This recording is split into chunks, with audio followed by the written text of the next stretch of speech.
예, 복된 주일입니다. 이 시간에 여기까지 나오신 여러분들 위해 하나님의 크신 은혜가 함께하기를 진심으로 기원합니다.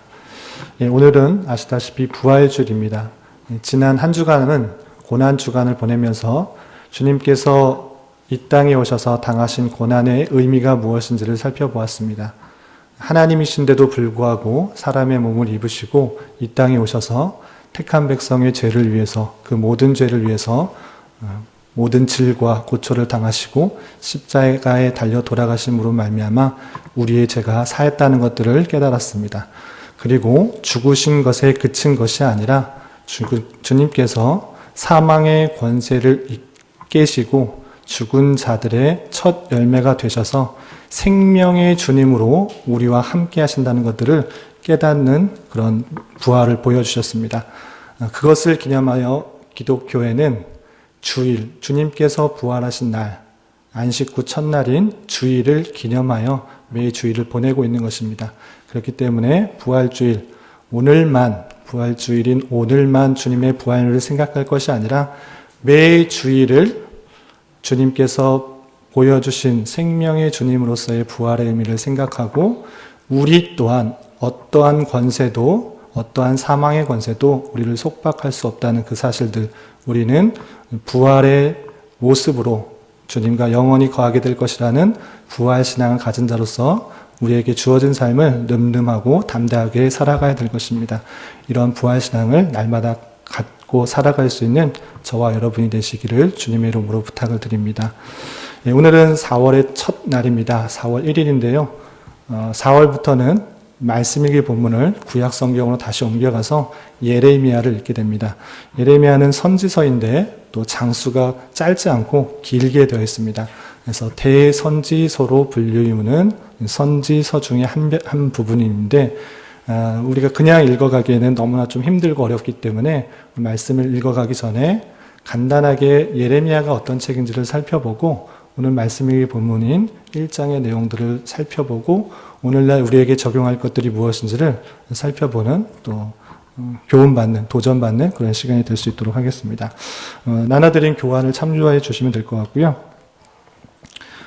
말씀일기 책자, 4월 말씀일기 책자에도 예레미야 계관에 대해서 잘 설명이 되어 있고 또 다음 주 오후 찬양 예배 시간에도 민경무 목사님께서 설명해 주시겠지만 간단하게 시간이 제한되어 있기 때문에 간단하게 좀 살펴보면 우선 예레미야서의 기록자는 선지자 예레미야입니다. 우리가 읽지는 않았지만 1장 1절에 이런 표현이 있습니다. 베냐민 땅 아나돗의 제사장들 중 hil기야의 아들 예레미야의 말이니라 라고 표현한 것처럼 이 예레미야서가 예레미야가 한 말이구나 라는 것들을 알 수 있습니다. 그렇기 때문에 기록한 사람은 예레미야로 보면 될 것 같고요. 그럼 예레미야는 어떤 사람인가? 방금 전에 읽었던 것처럼 유다의 여러 지파 중에 베냐민 땅이라고 하는 아나돗이라는 지역이 있습니다. 예루살렘에서 북쪽으로 약 4.5km 정도 떨어진 곳이 아나돗이라는 작은 그런 지방인데 그 곳에 있는 제사장들 중에 hil기야라는 제사장이 있는데 그의 아들이다라고 자신의 예레미야의 출신을 잘 설명해 주고 있습니다. 그렇다면 그 예레미야가 살았던, 활동했던 시기가 언제인가 2절과 3절에 잘 표현되어 있습니다. 제가 2절과 3절을 보면 아몬의 아들 유다왕 요시야가 다스린 지 13년에 여호와의 말씀 예레미야에게 임하였다라고 표현한 것처럼 그가 활동했던 첫 번째 해는 유다왕 요시야가 다스린 지 13년째 되는 해임을 알 수 있습니다. 그것이 언제인가? 그것은 BC 약 627년 정도 되는 해로 계산해 볼 수 있습니다. 그때부터 활동하였는데 언제까지 활동하였는가? 3절에 보면 요시야의 아들 유다의 왕 여호야김 시대부터 요시야의 아들 유다의 왕 시드기야의 11년 말까지 곧 5월에 예루살렘에 사로잡혀 가기까지 임하니라.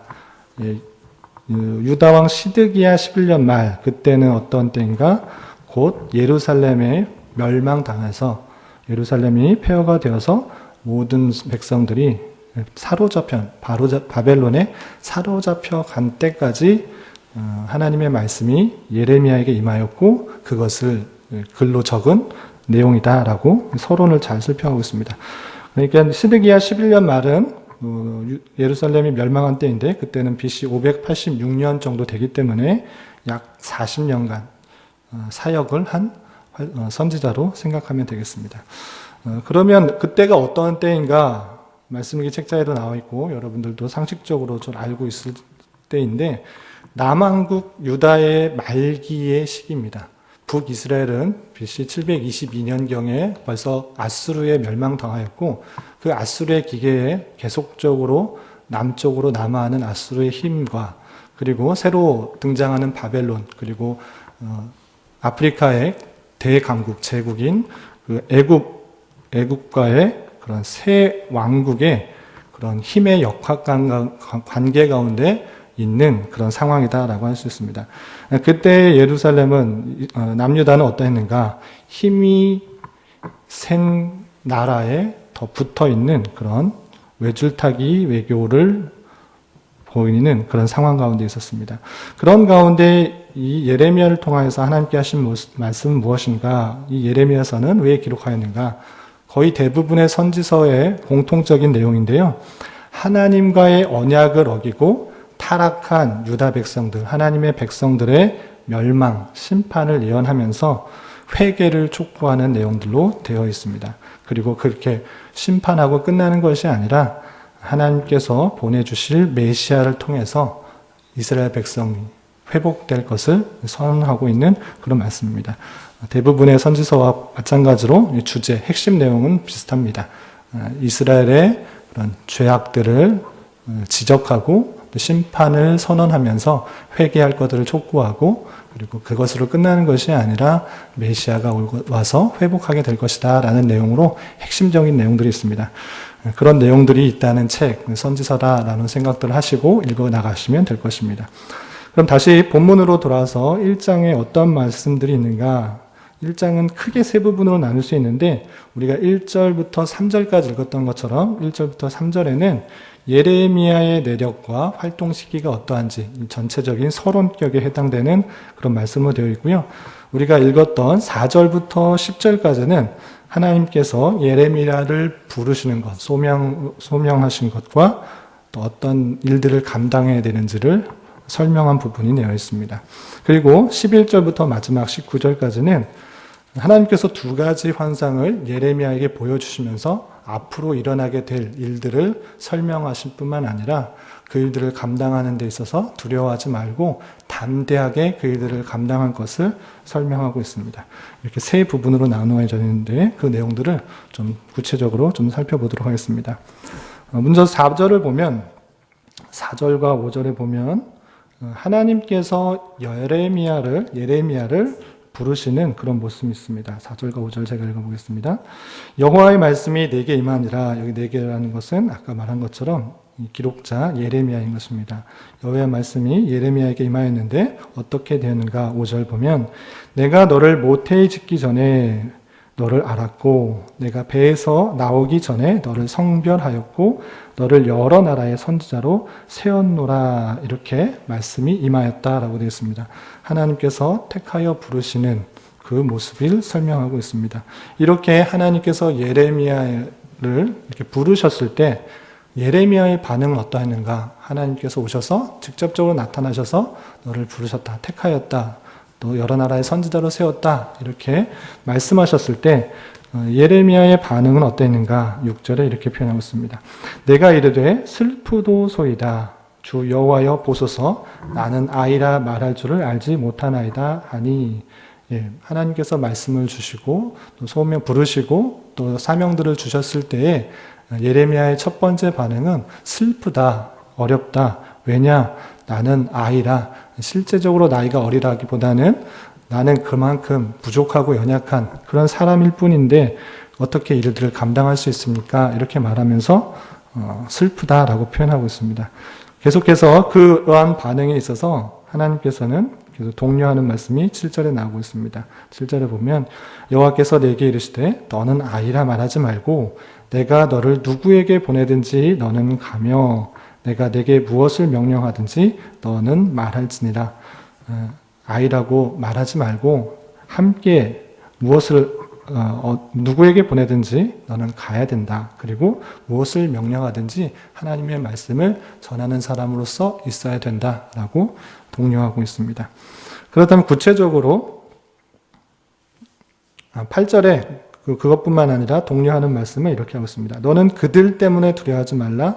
내가 너와 함께하여 너를 구원하리라. 나 여호와의 말이니라 하시고 사명을 일러준 다음에 두려워하지 말고 하나님께서 예레미야와 함께하기 때문에 너는 두려워하지 말고 너를 통하여서 하나님의 구원 역사가 일어날 것이다 라고 계속적으로 설명하고 있는 것입니다.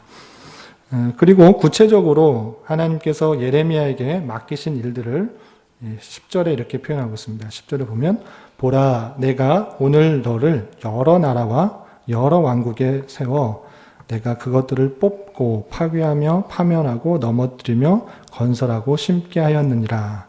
하나님께서 예레미야를 통하여서 여러 나라와 여러 왕국 위에 심판과 다시 새로운 왕국들이 건설될 것들을 선포하는 구체적인 역할들을 사명들을 감당할 수 있도록 그렇게 말씀하고 있습니다. 그렇게 말씀하신 후에 11절 이하에는 두 가지 환상을 보여줍니다. 첫 번째 환상은 살구나무 가지 환상이고요. 두 번째 환상은 끓는 가마 환상을 보여주면서 그의 사명들을 감당할 것들을 확실하게 보여주고 앞으로 일들을 어떤 일들이 있는지 보여주고 있습니다. 11절, 12절에는 살구나무 가지 환상인데 이렇게 표현하고 있습니다. 11절 보면 여호와의 말씀이 또 내게 임하니라 이르시되 예레미야야 내가 무엇을 보느냐 하시매 내가 대답하되 내가 살구나무 가지를 보나이다. 살구나무 가지의 환상을 예레미야에게 보여주었습니다. 그것이 무엇인가 12절에 이렇게 해석하고 있습니다. 여호와께서 내게 이르시되 내가 잘 보았다. 이는 내가 내 말을 지켜 그대로 이루려 하시니라. 얼핏 보면 한글 성경으로 보면 이게 무슨 뜻인가 살구나무 가지를 보여주고 그대로 지켜 이루려 함이나 하시니라 이렇게 나와 있어서 이게 무슨 뜻인가 한글 성경으로는 이해하기가 쉽지 않습니다. 그렇지만 이 원문을 보면 히브리어로 살구나무는 사케드라고 되어 있습니다. 사케드. 살구나무가 사케드인데 사케드를 보여주고 뜻하는 것이 내가 사카드 하겠다라고 하는 것입니다. 그러니까 말이 비슷한 것을 이용하여서 그 일들이 확실하게 일어날 것을 보여준 것입니다. 살구나무는 사케드고 말을 지켜 행하겠다. 지켜라는 말은 사카드인 것입니다. 거의 비슷한 말을 통하여서 하나님께서 살구나무, 사케드를 보여주면서 확실하게 지켜 행할 것이다. 사카드라고 표현한 것입니다. 그러니까 그렇게 살구나무를 통하여서 그 말이 하나님께서 그 행하신 말씀이 확실하게 지켜서 이루게 할 것이다 라고 표현하고 있고요. 두 번째로는 13절, 14절 이하에는 또 하나의 끓는 가마의 환상을 보여주는 것을 보습니다. 13절 보면 여호와의 말씀이 다시 내게 임하니라 이르시되 내가 무엇을 보느냐 대답하되 끓는 가마를 보나이다. 끓는 가마의 환상을 보여주고요. 그 끓는 가마는 어떤 모습 가운데 있는가? 그 윗면이 북에서부터 기울어졌나이다. 윗면이 북에서부터 기울어져 있는 끓는 가마의 모습이 있다라는 것입니다. 그렇다면 그것이 뜻하는 것이 무엇인가? 14절 이하 이렇게 표현하고 있습니다. 여호와께서 내게 이르시되 재앙이 북방에서 일어나 이 땅의 모든 주민에게 부어질 것이다. 북방에서부터 민족들이 일어나가서 심판이 임하게 될 것을 끓는 가마의 환상, 특별히 북쪽에서 기울어져 있는 끓는 가마의 환상을 통해서 북방의 민족들이 일어나 심판을 받게 될 것이다. 예루살렘이 심판을 받게 될 것을 표현하고 있는 것입니다. 그것이 15절 이하 구체적으로 이렇게 설명하고 있습니다. 내가 북방의 왕국들의 모든 족속들을 부를 것인지 그들이 와서 예루살렘 성문 어귀에서 각기 자리를 정하고 그 사방 모든 성벽과 유다 모든 성읍들을 치리라. 그리고 16절 무리가 나를 버리고 다른 16절에는 그렇게 심판하신 이유를 이렇게 설명하고 있습니다. 무리가 나를 버리고 다른 신들에게 분향하며 자기 손으로 만든 것들에 절하였은즉 내가 나의 심판을 그들에게 선고하여 그들의 모든 죄악을 징계하리라. 하나님께 온전히 신뢰하지 못하고 경배하지 못하고 예배하지 못하고 믿지 못하고 다른 신들에게 분향하였기 때문에 우상을 숭배하였기 때문에 심판을 받게 된 것이다. 그들의 죄악을 징계할 것이다. 이렇게 표현하고 있습니다. 계속해서 17절 이하 19절에서는 그러한 가운데 그러한 사명들, 그 말씀들을 전할 때 담대해야 될 것을 계속적으로 설명하고 있습니다. 17절에 보면 그러므로 너는 내 허리를 동이고 일어나 내가 내게 명령한 바를 다 그들에게 말하라. 그들 때문에 두려워하지 말라. 내가 그들 앞에서 두려움을 당하지 않게 하리라. 그 모든 말씀은 그 심판의 예언들을 모두 잘 전해야 될 것이고 그렇지만 그들 때문에 두려워하지 말라. 너는 두려움을 당하지 않게 지켜줄 것이다 라고 표현하고 있습니다. 18절에서 19절까지도 계속해서 격려하고 있는 말씀들입니다. 보라 내가 오늘 너를 그 온 땅과 유다 왕들과 그 지도자들과 그 제사장들과 그 땅 백성 앞에서 견고한 성읍 세기둥 노선벽이 되게 하였은즉 그들이 너를 치지만 너를 이기지 못하리니 이는 내가 너와 함께하여 너를 구원할 것임이니라. 여호와의 말이니라 라고 표현하면서 하나님께서 그 백성들에게 심판을 선언할 것이지만 하나님께서 지켜주실 것이기 때문에 너는 두려워하지 말고 또 담대하게 그런 일들을 감당하라 라고 말씀하고 있습니다. 이런 말씀을 통해서 이 예레미야 1장을 통해서 어떤 것들을 또 도전받아야 될까 3가지 정도 생각해 보았습니다. 여러분 교환 뒷면을 참조해 주시면 되고요. 첫 번째로 하나님께서 예레미야를 부르시고 또 보내신 그 일들을 통하여서 우리 또한 그런 부르심과 보내심이 있다라는 사실들을 기억해 보았으면 좋겠습니다. 하나님께서 예레미야를 부르실 때 5절과 또 7절에 이렇게 표현하고 있습니다. 5절에 보면 내가 너를 모태에 짓기 전에 너를 알았다. 우리가 태어나기도 전에 모태에 짓기 전에 태어나기도 전에 하나님께서 알았다라고 표현하고 있고요. 내가 배에서 나오기 전에 너를 성별하였다, 구별하였다. 그리고 너를 여러 나라의 선지자로 세웠다라고 표현하고 있습니다. 하나님께서 부르신 것, 하나님께서 택하신 것은 영원 전부터이고 또 나오기도 전에 여러 나라의 선지자로 세우셨다. 사명이 있다라고 표현하고 있습니다. 구체적으로 그 예레미야의 사명은 7절에서 이렇게 표현하고 있습니다. 너를 누구에게 보내든지 너는 가며 내가 내게 무엇을 명령하든지 너는 말할지니라. 하나님의 말씀을 듣고 가서 전하는 것, 그 사명을 예레미야는 받은 것입니다. 이러한 것들이 이렇게 하나님께서 예레미야를 부르신 것, 하나님께서 영원전부터 택하시고 또 그에 대한 사명을 주신 것이 예레미야에게만 해당되는 것인가? 그것이 아니라 그 택하심과 그 보내심은 모든 사람에게 해당되는 것임을 성경의 여러 표현들을 살펴볼 수 있는 것입니다. 잘 연관된 구절들을 살펴보면 이사야 49장 1절에 보면 이렇게 표현되어 있습니다. 먼 곳 백성들아 귀를 기울이라. 여호와께서 태에서부터 나를 부르셨고 이사야를 부르실 때도 마찬가지로 태에서부터 나를 부르셨다. 내 어머니의 복중에서부터 내 이름을 기억하셨다라는 표현들. 하나님께서 나시기도 전에 하나님께서 구별하여 부르셨다라는 표현들이 있는 것입니다. 이사야서 49장 1절뿐만 아니라 바로 뒤에 이어지는 5절에 보면 이제 여호와께서 말씀하시니 그는 태에서부터 나를 그의 종으로 지으신 이시오 야곱을 그에게 돌아오게 하시는 이시니 이스라엘이 그에게로 모이는도다. 그러므로 내가 여호와 보시기에 영화롭게 되었으며 나의 하나님은 나의 힘이 되셨도다 라고 고백하는 것처럼 나기도 전에 어떤 것에 있기도 전에 하나님께서 택하여 부르심이 있다. 이사야 선지자에게도 마찬가지로 있는 모습을 볼 수 있습니다. 또 신약 성경의 여러 표현들 중에 바울 사도께서 고백하는 여러 표현들 중에 두 구절을 보면 로마서 1장 1절 로마 교회에 보내는 바울 사도의 편지글에 보면 자신의 부르심을 이렇게 표현하고 있습니다. 로마서 1장 1절 찾으면 시간이 많이 갈 것 같아서 교환을 쓸어드렸기 때문에 교환을 참조해 주시면 될 것 같고요. 로마서 1장 1절에 이런 표현이 있습니다. 예수 그리스도의 종 바울은 사도로 부르심을 받아 하나님의 복음을 위하여 택정함을 입었으니 하나님의 복음을 위하여 택정함을 입었다. 자신이 선택했다라고 고백하는 것이 아니고 하나님의 택하심을 받았다라고 표현하고 있고요. 또 여러 서신들 중에 많이 표현되고 있는데 갈라디아서 1장 15절에 보면 이런 표현이 있습니다. 그러나 내 어머니의 태로부터 나를 택정하시고 그 은혜로 나를 부르시니가. 바울 사도도 자신의 택하심과 부르심이 자신의 어떤 수고와 노력, 자신의 결단에 있다고 표현하는 것이 아니라 나기도 전에 하나님의 택하심이 있고 하나님의 부르심이 있다라고 표현하고 있는 것입니다.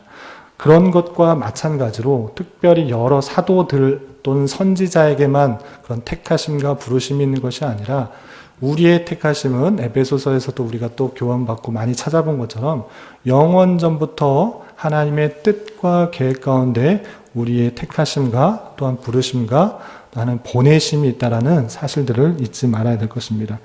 그렇다면 우리가 택하심을 입었기 때문에 바울 사도와 같이 예레미야와 같이 다 하나님께서 보내시는 이방과 또 열방과 그곳에 가서 말씀을 전하는 자로 있는 것인가? 말씀 사역자로 보내는 사람도 있을 뿐만 아니라 각자에게 맞는 달란트, 각자에게 맞는 은사를 주셔서 그곳에서 여러 가지 일들을 감당하는 것이 우리가 보내심을 받은 곳이다 생각하고 그 사명을 감당해야 될 것입니다.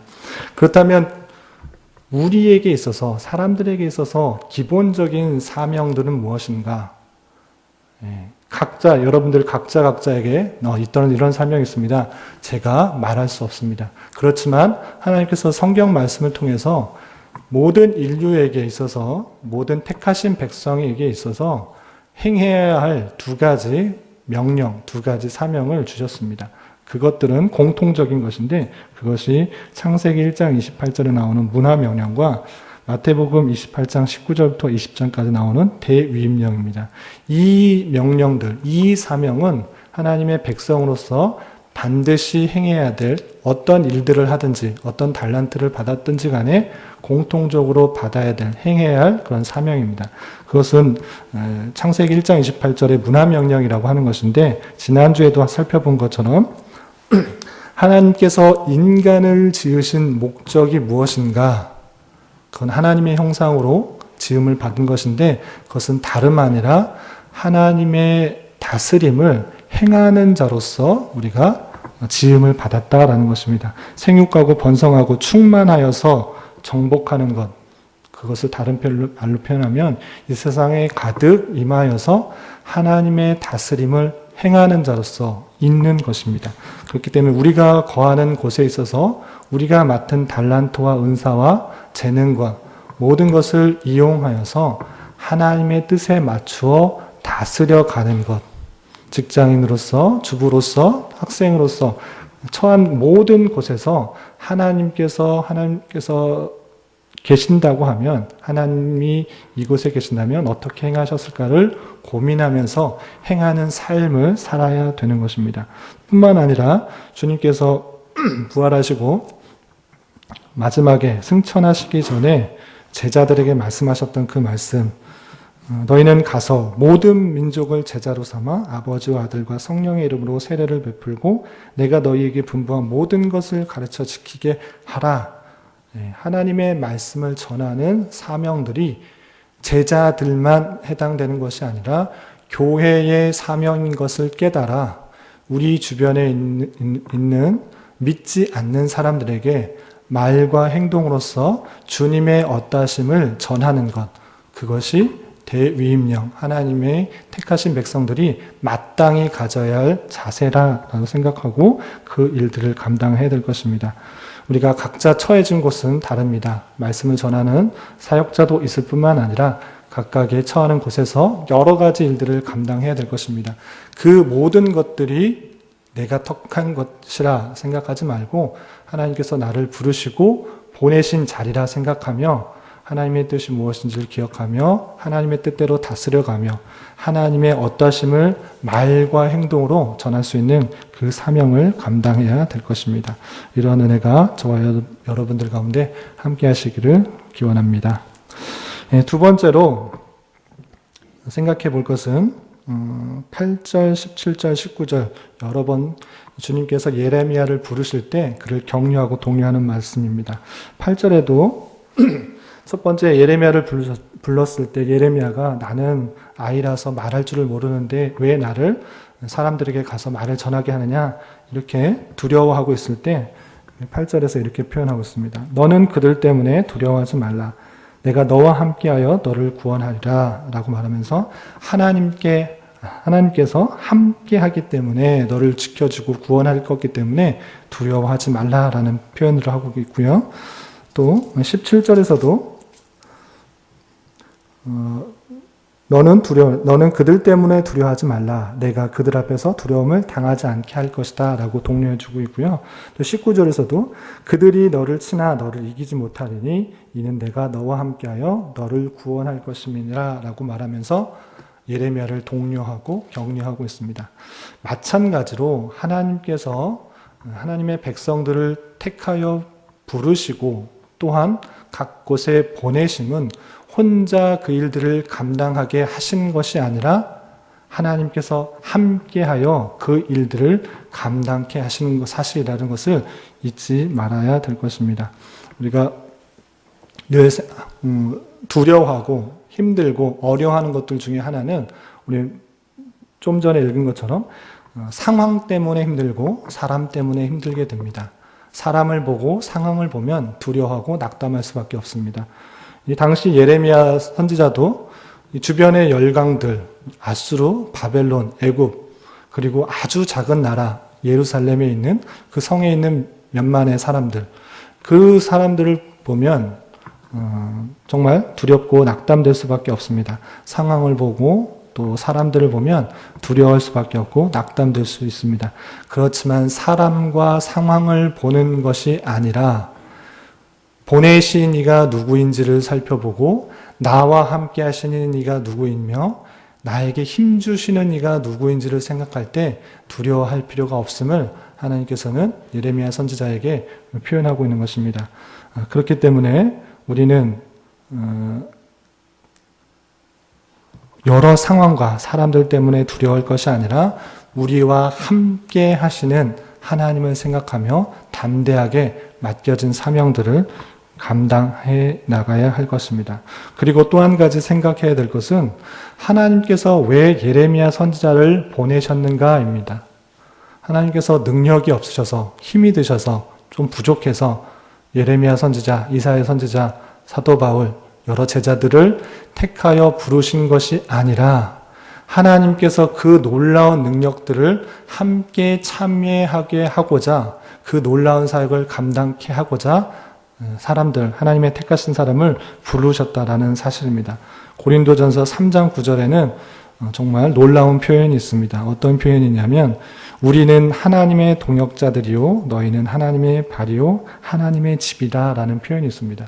하나님께서 능력으로 모든 것들을 다 행하실 수 있으시지만 택하신 사람을 들어서 불러서 쓰시는 것, 하나님의 놀라운 선한 사역들을 함께 동역하게 하고자 그 일들을 함께 감당하게 하고자 우리를 부르셔서 사용하신다는 그 사실들을 잊지 말아야 될 것입니다. 따라서 어떠한 일도 보내심을 받았을 때에 하나님의 선한 도구로 쓰임을 받고 있는 그 사실들을 기억하면서 우리가 하나님의 일에 참여하고 있구나, 하나님의 선한 도구로 사용되고 있구나.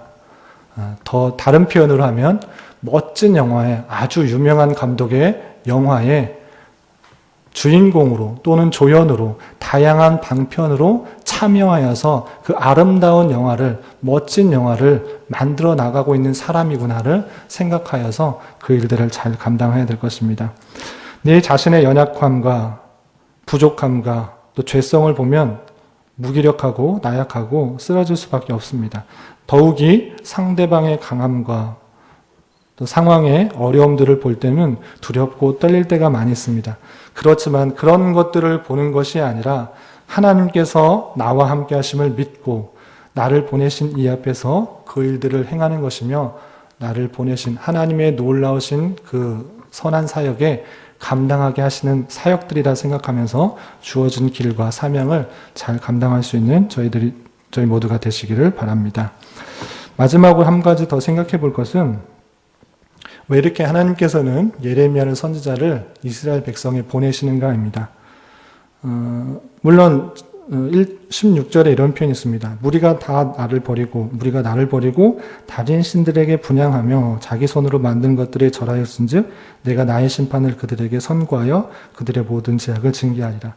하나님의 택한 백성이 하나님을 섬기는 것이 아니라 우상을 섬기고 또 다른 것들을 의지하는 것, 다른 것들에 기도하는 것, 그렇기 때문에 심판한다라고 표현해놓고 있는데 가만히 생각해 보면 굳이 이렇게 심판을 선언하고 또 회개의 말씀을 전할 필요가 있는가? 자신의 백성이면 말 듣지 않고 또한 우상을 섬기는 것들에 대해서 노아의 심판 때처럼 또는 하나님께서 불로 심판하시는 여러 심판들처럼 그냥 심판하시고 죽이시면 되지 않는가?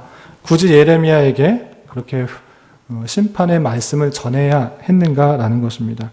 우리가 앞으로 계속적으로 예레미야 내일부터 읽게 될 그런 말씀 중에는 계속적으로 반복되는 표현인데 그것은 무엇이냐면 이스라엘의 여러 가지 죄악들을 지적하는 것입니다. 2장부터 6장까지 특별히 계속적으로 나오는 표현들이 유다 백성들이, 이스라엘 백성들이 얼마나 죄악 가운데 빠져 있는지, 얼마나 배교하였는지, 죄악된 모습이 얼마나 심한지 계속적으로 설명하고 있습니다.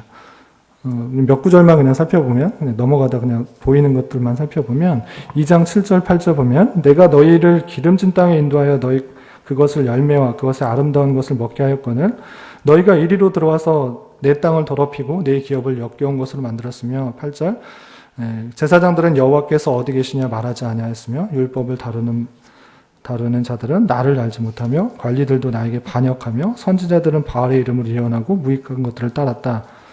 또 20절에도 내가 옛적부터 내 멍에를 꺾고 내 결박을 끊으며 말하기를 나는 순종하지 아니하리라 하고 모든 높은 산 위에서와 모든 푸른 나무 아래에서 너는 몸을 굽혀 행음하였다. 3장에 그냥 넘어가서도 3장 2절에 보면 내 눈을 들어 헐벗은 산을 보라. 내가 행음하지 않으냐는 것이 어디 있느냐. 이런 표현들도 있고요. 또 4장에 넘어가면 4장 1절에서 봐도 여호와께서 이르시되 이스라엘아 내가 돌아오려거든 내가 돌아오라. 내가 만일 나의 목전에서 가증한 것을 버리고 내가 흔들리지 아니하며 4장 18절에서도 내 길과 행위가 이 일들을 부르게 하였나니 이는 내가 악함이라. 그 고통이 내 마음까지 미치느니라. 5장의 1절에서도 너희는 예루살렘 거리로 빨리 다니며 그 넓은 거리를 찾아보고 알라. 너희가 만일 정의를 행하며 진리를 구하는 자를 한 사람이라도 찾으면 내가 이 성을 용서하리라. 6장 1절에서도 베냐민 자손들아 예루살렘 가운데로부터 피난하라. 드고아에서 나팔을 불고 베탁게렘에서 깃발을 들라. 재앙이 큰 파멸과 북방에서 엿보아 오미니라. 한 절씩만 그냥 읽었는데도 이스라엘 백성들의 죄악이 얼마나 심하고 또 부패했는지를 표현하고 있습니다. 왜 이렇게 하나님께서 구구절절히 그들의 죄악들을 지적하고 있는가? 왜 이렇게 그들의 심판이 있다고 말하고 있는가? 그것은 다름 아니라 그 심판이 있음을 통하여서 하나님께서 이스라엘 백성들이 되돌아오기를 바라시는 하나님의 그 마음을 우리는 알아야 될 것입니다. 하나님께서 능력의 신이기 때문에 한 번 말하고 아니면 말하지 않고도 이미 말했던 그 말씀에 비추어서 잘못 행하였으면 심판하고 버리면 그만입니다. 그렇게 하지 않으시고 여러 선지자를 통하여서 구구절절히 그들의 죄악들을 지적하면서 잘못을 지적하면서 심판을 예언하는 것은 하나님께서 그들의 백성이 다시 돌아와서 하나님의 백성으로 올바르게 살게 하기 위한 하나님의 마음을 알 수 있어야 될 것입니다. 배역한 자식들아 돌아오라 내가 너희의 배역함을 고치리라 라고 말씀하시는 예레미야 3장 22절의 표현처럼 하나님의 마음은 그들의 죄악들을 하나하나 연결하면서 다시 한번 되돌아오기를 바라는 그런 모습들이 있다는 그 마음들을 살펴볼 수 있어야 될 것입니다. 범죄한 백성들을 심판하시는 것 그리고 경고하시는 것 그것은 단순히 그들을 징계하려는 것에 목적이 있는 것이 아닙니다. 그것을 통하여서 그 백성을 고치시고 회복시키시려는 하나님의 뜻이 있다는 것을 알 수 있어야 될 것입니다. 히브리서 12장 6절부터 8절까지는 잘 아는 표현이었습니다. 어찌 아버지가 징계하지 않는 아들이 있으리요 징계는 다 받는 것이거늘 너희에게 없으면 사생자요 친아들이 아니니라. 하나님께서 징계하시고 심판하시는 것, 그것은 그 백성이 올바르게 잘할 수 있도록, 올바르게 되돌아올 수 있도록 하시는 심판이신 것들을 잊지 말아야 될 것입니다. 다양한 방편으로 하나님께서 택하신 백성을 이끄시는 손길이 있다는 사실들을 잊지 말아야 될 것입니다. 하나님께서는 다양한 환경과 사건과 사람들, 형편을 통하여서 택하신 백성들을 올바르게 인도하신다는 사실들, 그것들이 아주 심하면 이스라엘 백성들처럼 심판으로 임하겠지만 그렇지 않을 경우에는 크고 작은 일들로, 크고 작은 교훈으로 우리를 깨우치신다는 사실들을 잊지 말아야 될 것입니다. 그러한 섭리의 손길에 민감하게 반응할 줄 아는 선민이 되어야 될 것이고, 우리는 더욱더 하나님 아버지의 마음과 뜻이 무엇인지를 찾고 분별하는 일에 힘써야 될 것입니다. 세상에 살아가다 보면 말씀 읽기도 힘들고 기도하기도 힘든 것 같습니다. 그러할 때 우리는 하나님 아버지의 마음과 생각, 그 뜻을 분별하기 쉽지 않습니다. 그렇기에 우리는 로마서 12장 2절 말씀처럼 늘 하나님께 기도하고 말씀을 통해서 하나님께서 원하시는 뜻과 또 마음이 무엇인지를 분별하여서 하나님의 뜻과 같이 생활할 수 있도록 노력해야 될 것입니다. 그래서 하나님이 어떠한 분이신지를 깨닫고 경험하고 정말 찬양할 수밖에 없는 그 하나님이라는 것들을 깨닫는 우리가 되어야 될 것입니다. 말씀을 정리하겠습니다. 예레미야 선지자처럼 평안한 때가 아니라 심판의 때에 부름을 받고 또 보냄을 받는 것은 쉽지 않은 것 같습니다. 평안한 때에 부름을 받으면 좋겠지만 심판의 때에 또 부르심을 받을 때도 있는 것 같습니다. 그러나 하나님의 부르심과 보내심은 하나님의 선하신 뜻과 계획이 있다는 사실들, 우연히가 아니라 뜻과 계획이 있다는 사실들을 우리는 잊지 말아야 될 것입니다. 주님께서 보내신 여러분들 각자의 자리가 피하고 싶은 곳일 수도 있지만 주님의 또 다른 뜻하심이 있는 줄 알고 주님과 함께 맡겨진 일과 자리를 잘 감당할 수 있어야 될 것입니다. 이러한 일들을 주님과 함께 담대함으로 잘 감당할 수 있는 저와 여러분이 되시기를 주님의 이름으로 부탁을 드리겠습니다. 기도하겠습니다. 하나님 아버지 감사합니다. 오늘 말씀을 통하여 예레미야를 부르시고 또한 보내시는 말씀을 듣습니다. 부족하고 연약한 것뿐인 저희들을 주님의 사역을 감당하도록 보내실 때에 임마누엘 하나님께서 함께 하심을 알고 담대하게 이 길을 걸어가게 하시고 이 모든 일들을 통하여 하나님의 어떠하심들을 더욱더 잘 깨달아 알아가는 인생 되게 하여 주시옵소서. 이 모든 말씀 예수님의 이름으로 기도드리옵나이다. 아멘.